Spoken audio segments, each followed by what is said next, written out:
नमस्कार, मैं भुवन और आप देख रहे हैं जन तक। हम ले आए हैं आपको पूर्णिया रणभूमि मैदान। रणभूमि मैदान इसलिए लेके आए हैं कि 30 तारीख को देश के बड़े लीडर, कांग्रेस के बड़े लीडर राहुल गांधी की जनसभा होनी है। भारत जोड़ो यात्रा। भारत जोड़ो यात्रा के बारे में आप लोगों ने सुना ही होगा। भारत जोड़ो यात्रा राहुल गांधी पूरे प्रदेश का, पूरे देश का भ्रमण कर रहे हैं, पैदल भ्रमण कर रहे हैं, भारत जोड़ने का प्रयास कर रहे हैं। लेकिन बात उठता है कि भारत टूटा कब था। तो भारत जोड़ने का जो प्रयास कर रहे हैं, उधर सरकार टूटती रही है, सरकार गिरती रही है, सरकार फिर से बनती रही है, और इधर राहुल गांधी भारत जोड़ रहे हैं, उधर प्रशांत किशोर कहीं ना कहीं जमीन पे घूम रहे हैं और लोगों को जो है समझाने बुझाने का प्रयास करते हैं। बिहार की राजनीति में ये नया हलचल क्या हो रहा है। नीतीश जी कभी सरकार बनाते हैं, सभी सरकार गिराते हैं। फिलहाल तो हम लोग अपडेट लेने आ गए हैं रणभूमि मैदान में कि जरा दिखा दीजिए कि रणभूमि मैदान में राहुल गांधी की जनसभाओं की किस तरह तैयारियां शुरू हो चुकी है, और यहाँ लाखों लोग आने वाले हैं। और टेंट जो है पटना से हायर किया गया है, वो बड़ा सा जो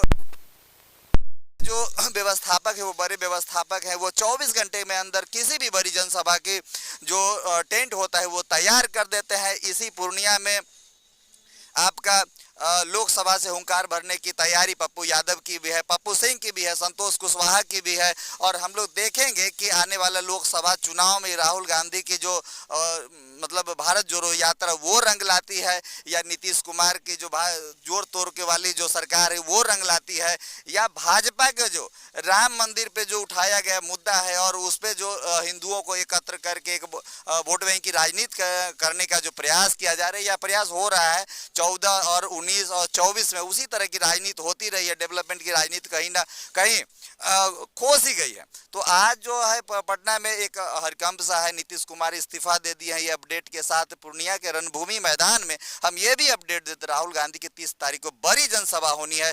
पूर्णिया और सीमांचल का भाग भविष्य तय होने वाला है। पूर्णिया से दिल्ली का भाव भविष्य तय होने वाला है। वहां पता चलेगा कि यहाँ से कौन एमपी जीत जाते, पूर्णिया का डेवलपमेंट किस तरह से होता है।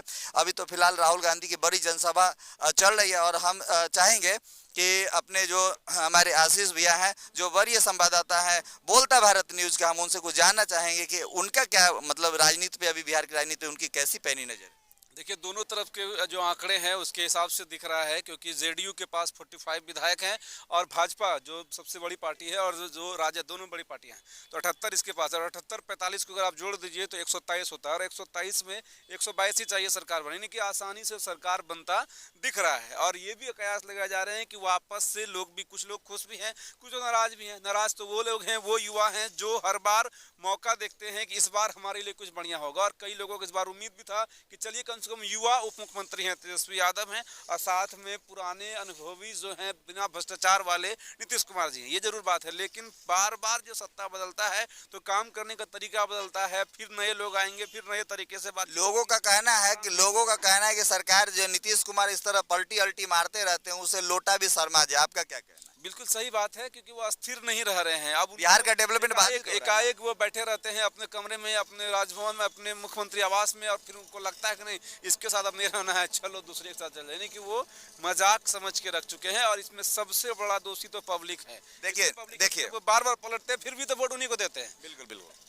देखिए, मुख्यमंत्री जी जो नीतीश कुमार जी हैं, हम लोग को जो है ना, बात है कि हम लोग तो रिपोर्टर हैं, रिपोर्ट करते हैं, लेकिन जो हम लोग भी कहीं ना कहीं एक आम नागरिक है, भारत के, स्वतंत्र भारत के आम नागरिक। समझ देखिए, बिहार के पब्लिक को भी समझना चाहिए कि जो सेम सिचुएशन आपका जो अभी हो रहा है 2024 में ना, ये सेम सिचुएशन 2019 में हुआ था, और अभी वह सिर्फ और सिर्फ लोकसभा में अपने 16 सांसद को जिताने के लिए फिर से बीजेपी मतलब विकास कर रहे हैं। विकास 2025 में फिर वह जो है भाग जाएंगे सर। मतलब विकास के लिए नीतीश कुमार, इनको विकास से कोई मतलब नहीं है, इनको मतलब है सिर्फ मेरा कुर्सी बचा रहे। और इनको पता था क्योंकि 2014 में जब ये महागठबंधन साथ लड़े थे तो उस वक्त में जेडीयू को मात्र 2 सीटें आया था, और इस बार उससे भी बुरा हाल हो जाता। और यही कारण से, क्योंकि लोग या राम मंदिर या भगवान या बीजेपी ऐसा कुछ बना दिया है इन लोगों ने अपना सिस्टम को, क्योंकि लोग उनके पीछे पागल। हम लोग किसी का सपोर्टर नहीं है, और दोनों का दोनों अपना जो सत्ता का लोभ है और उसमें जो चुतियापा है ये लोग वो कर ही रहे हैं। कितना दिन से कितना वर्षों से कर रहे हैं। वो भगवान राम के नाम पर घर घर बच्चा बच्चा से अक्षत भिटवा रहे हैं। जिसको पढ़ना चाहिए वो अक्षत बांट रहा है जाकर, वो मंदिरों में सिर्फ बैठा हुआ है। मंदिर भी सही है, लेकिन आपके कर्म के बाद या आपके पास जो समय है ना, उस समय से थोड़ा सा समय आपको भगवान में आस्था में लगाना चाहिए। लेकिन यहाँ तो फुल टाइमर लगा दिया गया बच्चों को। तो उसके बाद कहीं ना कहीं उनको लग गया कि चलो इस धारा पे तो सब लोग जा ही रहा है, तो कहीं ना कहीं हम भी उधर चल जाते हैं, तो मेरा 16 जो सांसद हैं वो बच जाएंगे। और फिर उसके बाद 2025 में फिर सोचा जाएगा क्या करना है, क्योंकि विधानसभा क्षेत्रीय स्तरीय पार्टियों के हिसाब से होता है या क्षेत्रीय मुद्दा होते हैं, तो उसमें जेडीयू का छोटा वोट अपना एक बेस वोट है।